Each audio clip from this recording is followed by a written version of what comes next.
तो हमने कहा हजरत मूसा बहुत बड़े संत हुए थे। उसके पास एक मां बच्चा लेकर के आती है और कहते हैं, हे गुरुदेव, ये बच्चा गुड़ बहुत खाता है, आप इनका गुड़ छोड़ा दीजिए। हजरत मूसा कुर्सी पर बैठे हुए थे और जलपान उसका हो गया था, तो जलपान में हजरत मूसा चूड़ा और गुड़ खाए थे घर पे। हजरत मूसा मुस्कुराने लगे कि जिस चीज को मैं छुड़ाऊंगा उस चीज को तो हम तुरंत खेबे किए हैं। यदि उपदेश करेंगे तो प्रभाव नहीं पड़ेगा।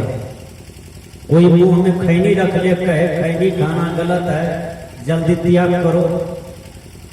कोई हाथ में दारू का बोतल ले ले, घटाघट पिए, कहे दारू पीना गलत है, जल्दी त्याग करो।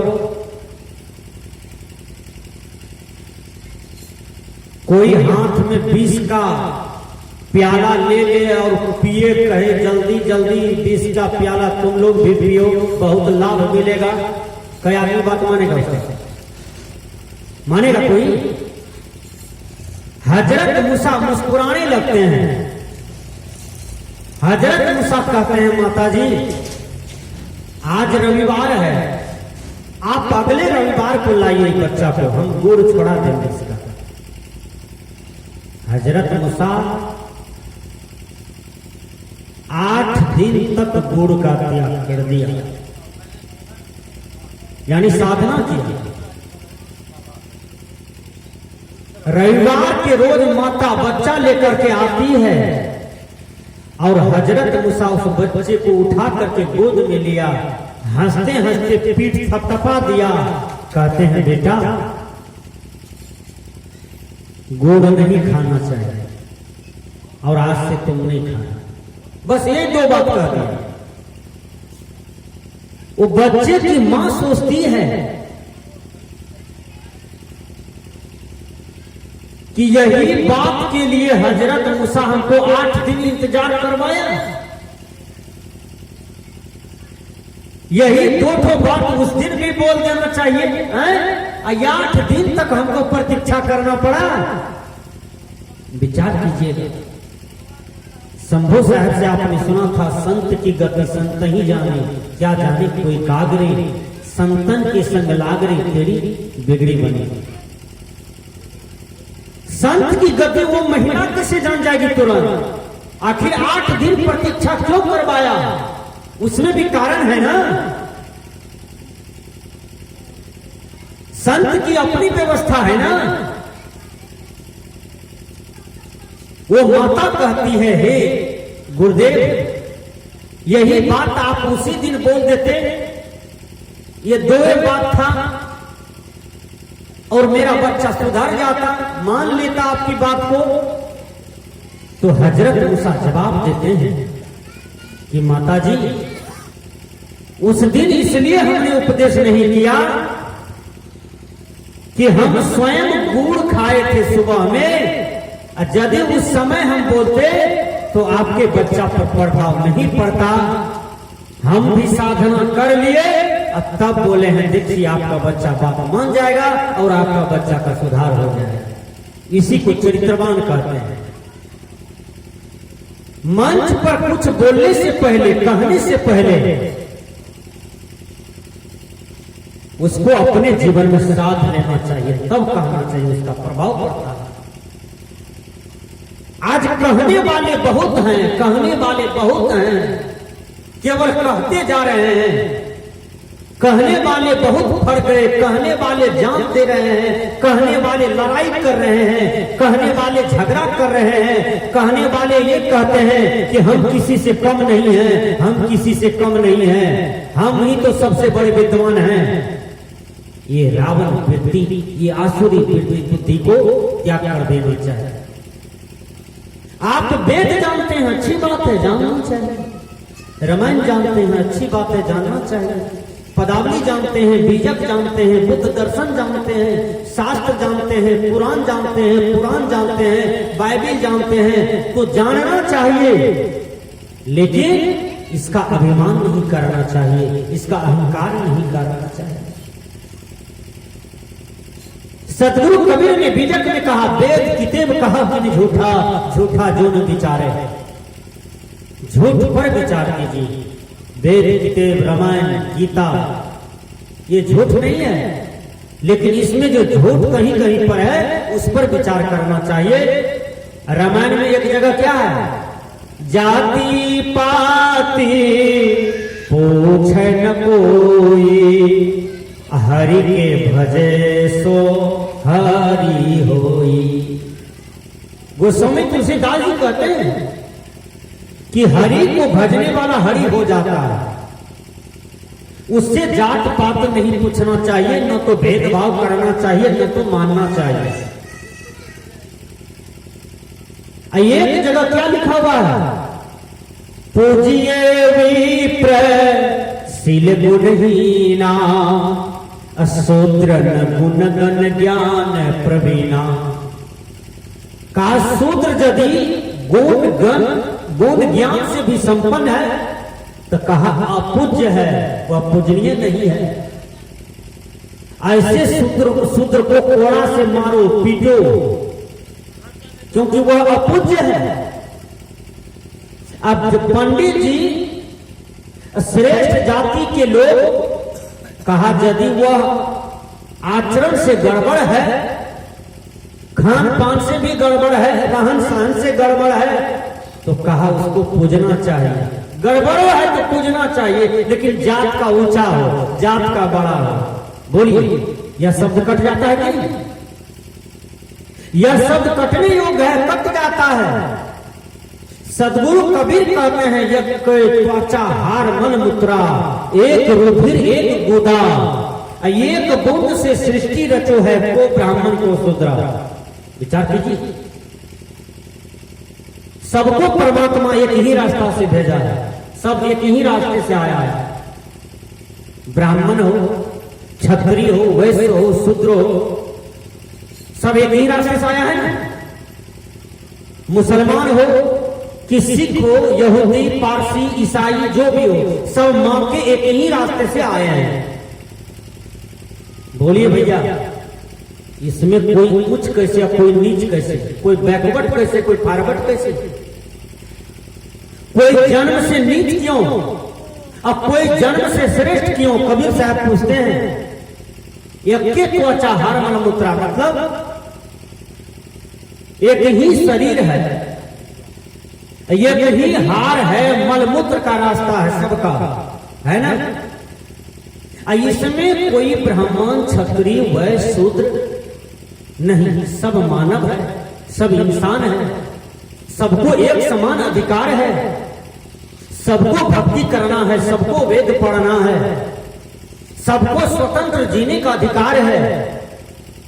और किसी को नीच कहना, किसी को जाति के आधार पर छूत मानना, ये बिल्कुल अविद्या है, यह बिल्कुल पाप है। विचार कीजिए, जात से कोई बड़ा नहीं होता है, जात से कोई श्रेष्ठ नहीं होता है। जाति शब्द जो है वह संस्कृत शब्द है, जिसका अर्थ होता है पैदा होना।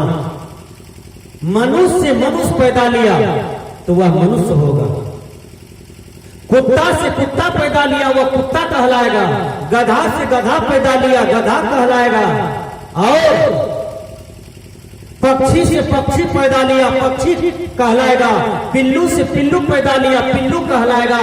लेकिन मनुष्य से जब मनुष्य पैदा लिया, इसमें ब्राह्मण क्यों हो गया, क्षत्रिय क्यों हो गए, वैश्य क्यों हो गए, शूद्र क्यों हो गए, नीच क्यों हो गए, कोई श्रेष्ठ क्यों हो गया? कबीर साहब ने कहा यह नियम गड़बड़ है, सब एक समान है, न कोई यहाँ हिंदू है न कोई मुसलमान है। यदि कोई हिंदू अपने आप को कहता है तो वह हिंदू को बनाया, हिंदू प्रथा को बनाया तो हिंदू कहलाता है। कोई अपने आप को मुसलमान कहता है, खुदा ने किसी को मुसलमान नहीं बनाया, किसी को जन्म से मुसलमान नहीं बनाता है, वो मुसलमान यहाँ बनता है, खतना यहाँ पर कराया जाता है। हिंदू कोई बनता है तो टीक यहाँ पर रखा जाता है, हिंदू का कुछ लक्षण विचार यहाँ पर रखा जाता है, इसलिए अपने आप को कहते हैं कि मैं हिंदू हूं, वो कहता है मैं मुसलमान हूं। तुम जो करोगे वो मैं नहीं करूंगा, मैं जो करूंगा वो तुम नहीं करते हो।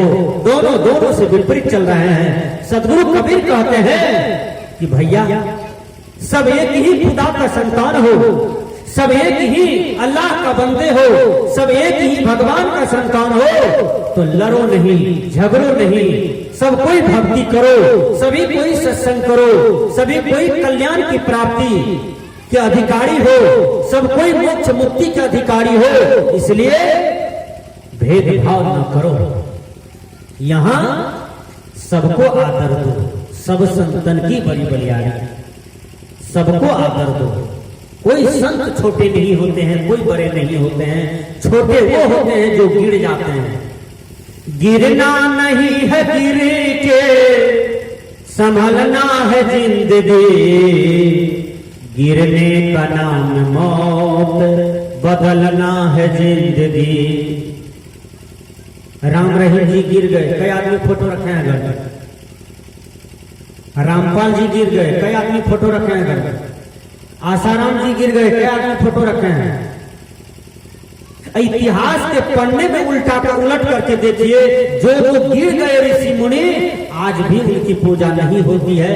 पूजा उनकी होती है जो सफल पा गए साधना मार्ग में, जो डंका की चोट पर पीट पीट करके साधना के मार्ग में सफल हो गया, और वह आज घर घर में पूजे जाते हैं। देखिए बाबा मिही का फोटो घर घर में आ गया, सदगुरु कबीर का तस्वीर, प्रतिमा, मूर्ति घर घर में आ गया। पलटू साहब, दरिया साहब, तुलसी साहब, रविदास जी महाराज, सबका घर घर में आ गया। हमारे कहने का भाव है कि बाबा मीर कहते हैं सब संतन की बड़ी बलियारी, मतलब सभी संतों को आदर करो। कोई छोटे नहीं होते, कोई बड़े नहीं होते हैं, कोई पराया नहीं होते हैं, और कोई अपना नहीं होते हैं। देखिए आज हम लोग भी थोड़ा भेदभाव में चलते हैं। हम कहते हैं कि उजरा कपड़ा वाला जितना है सब मेरा है, ललका वाला पराया है। यह भेदभाव भी आपको नरक में लेके चला जाएगा। सबरी माता भक्ति की, भेदभाव नहीं किया है। देख लीजिए रामायण में उल्टा कर। शंकर भगवान जितना भी उपदेश किया तो सब मानव मात्र के लिए किया है। वेद भगवान जितना भी उपदेश किया तो जीव कल्याण मानव मात्र के लिए किया, लेकिन भेदभाव नहीं किया किसी से। गीता में भगवान कृष्ण जितना भी उपदेश किया सब मानव मात्र के लिए है, मानव कल्याण के लिए हुआ, लेकिन भेदभाव के लिए नहीं। विचार कीजिएगा, आज हम भेदभाव में चलते हैं। कैसे? सुबह सुबह तेली को देखो तो जतरा खराब, भेदभाव है क्या? तेली को दांत देख लो तो जतरा ठीक, बोलिए भेदभाव है क्या मानव के साथ? दुसाध कहीं बैठ जाए तो सवा हाथ मिट्टी खोद करके फेंको, गंगा जल छीटो, शुद्ध करो, और तब उसको शुद्ध माना जाता था। ये भेदभाव हुआ कि नहीं? डोम के हाथ से पंखा लिया, सूप लिया, डगड़ा लिया, लेकिन डोम को सड़क पर बुलने के लिए नहीं दिया जाता था। आज से 100 वर्ष पहले की बात है। ये भेदभाव है कि मनुष्य के साथ इतना दुर्व्यवहार हुआ। इतिहास के पन्ने को उल्टा करके देखिए, जिस समय सदगुरु कबीर आए थे 650 वर्ष पूर्व, उस समय इतना जातिवाद था, इतना छुआछूत था कि कहा नहीं जाता। और ये पंडितों ने सारे बवाल मचा के रखा था कि मनुष्य को इतना अधम कहा, छूत बनाया, कलवार को छूत कहा, जादव को छूत कहा, मंडल मेहता को छूत कहा, सूरी तेली को छूत कहा, दुसाध बेल चमार को छूत कहा। तो ये छूत कहने वाला जो पंडित जी हैं, वो पंडित जी ब्राह्मण होते हैं, और ब्राह्मण जात से केवल श्रेष्ठ होते हैं। बोलिए नहीं भैया, ब्रह्म जनयति अस ब्राह्मण। जो ब्रह्म को जानता है वो ब्राह्मण है।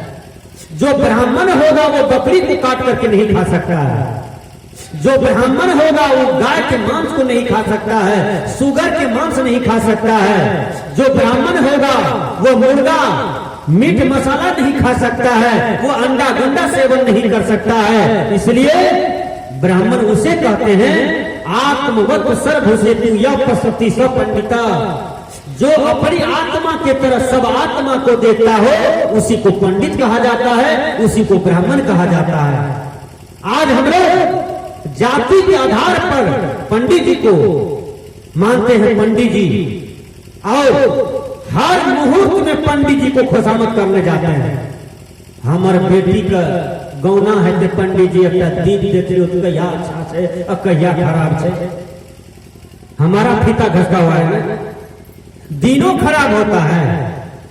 विचार कीजिए थोड़ा सा, दिन खराब होता है कभी, अरे दिन खराब होता है, रैत खराब है, सोम खराब है, मंगल खराब है, बुध खराब है, बृहस्पतिवार खराब है, गुरुवार शनिवार खराब है, कुछ खराब नहीं है। खराब हमारा विवेक है, खराब हमारा पंडित जी के द्वारा जो आडंबर फैलाया हुआ है समाज में, भरम फैलाया हुआ है, ये खराब है। आज इसको हटाने की जरूरत है, इसको निकालने की जरूरत है। मैं पंडित का विरोध नहीं करता हूँ, उसका विरोध करता हूँ जो गलत है, जो आडंबर है, जो समाज को धोखा दे रहा है, जो समाज को छल रहा है। इसलिए पंडित वो है, सदगुरु कबीर को स्पष्ट बीजक ने कहा, होती परी परी जन्म हुआ पंडित भया न कोई, 2.5 अक्षर प्रेम का पढ़े से पंडित हो। जो प्रेम को पढ़ लेता है और सब जीवों से प्रेम करता है, सब जीव में परमात्मा को देखता है, सब जीव में भगवान का दर्शन करता है, उसी को पंडित कहा जाता है। बोलिए पंडित जी, दशहरा में जो खून की धारा बहा दिए बकरी को काट काट के, क्या इसी को पंडिताई कहा जाता है? बोलिए, आपका देह पिघल जाएगा। आपका हृदय यदि भगवान वाला है, संत महात्मा वाला है, साधु संत वाला हृदय है, तो आपके आंख से आंसू गिरेगा वह दुर्दशा को देख करके। क्योंकि हम देखे हैं ये पंडित जी बकरी काट दिया तो धड़ अलग उछलता है और बकरी का मुड़ा अलग उछलता है, दोनों उछलता है। बच्चा विचार कीजिए, ये किसने लाया समाज में? पंडित ने लाया। और कुछ आदमी आज कबूलता चढ़ाते हैं, कोई घटना है, कोई बात विवाद हुआ, कोई घर में काल चक्र हुआ, तुरंत दुर्गा मैया को कबूलो, काली मैया को कबूलो, ये क्यों फटा चढ़ा दो उसको। काली मैया दुर्गा मैया खून की प्यासा है, किस ग्रंथ में लिखा हुआ है? काली मैया दुर्गा मैया खून का भूखा है। बोलिए, किसी का जीवन का भूखा है? ये सारे भ्रम हैं, ये पंडितों ने भ्रम लगाया, इसलिए पंडितों के भ्रम में आप न पड़े, पंडित की भ्रम से आप दूर हो गए। सदगुरु कबीर ने कहा, पंडित बात बदसु झूठा। पंडित कौन? ज्ञानी को पंडित कहा जाता है। जो ज्ञानी है वो पंडित है। कोई जात से पंडित नहीं होता है, कर्म से पंडित होता है, आचरण से पंडित होता है, विचार से पंडित होता है। इसलिए भाइयों, आप भ्रम वाला कर्म में न पड़े, पंडित जी के पास न जाइए, आप अपना विवेक के पास जाइए, सत्संग में जाइए, गुरु महाराज के ज्ञान के पास जाइए, कबीर साहब के ज्ञान के पास जाइए, सारा भ्रम आपका दूर हो जाएगा। दिन सब अच्छा होता है, दिन कभी खराब नहीं होता है। ग्रह किसी को लगता नहीं है, ध्यान दीजिएगा। कोई जो कहता है कि हमारा शनिचरा ग्रह है, बृहस्पति ग्रह है, शुक्रवारी ग्रह है, मंगलवारी ग्रह है, ये सारे बात झूठ है। एक पंडित जी गया राजा के यहाँ, ध्यान से सुनिएगा। राजा के यहाँ गया, कहा राजा साहब आपको शनिचरा ग्रह है। तो राजा कहते हैं कि शनिचरा ग्रह है तो करना क्या पड़ेगा? कहा आपको सोना दान करना होगा, एक ठो खस्सी चढ़ाना होगा। कहा ठीक है, हम सोना दान कर दिए तुमको, लो कितना सोना लो, 1 किलो लेगा, दे दे। खस्सी कटने वाला था, वहां पर 100 आदमी का भीड़ लगाया राजा साहब, और पंडित जी को कहा पंडित जी हमारा ग्रह तो आप हमको बता दिए, यहाँ पर भी ग्रह है। कहा कौन ग्रह है हम पर? कहा आप अपना हाथ दीजिए। कहा पंडित जी आपको अपना ग्रह दिखाने पड़ा हाथ में? कहा नहीं, हम पर कोनो ग्रह नहीं है, हम पढ़े लिखे हैं, पहुंचे हुए पंडित हैं, इस क्षेत्र में सबका भविष्य का जन्म दिखाने वाले हम हैं। कहा पंडित जी आप पर भी ग्रह है। राजा साहब किया था 25 को कच्चा करची धिपने के लिए दिया। पंडित जी को जोर दिया, दे करची सिपाही पाई, दे करची।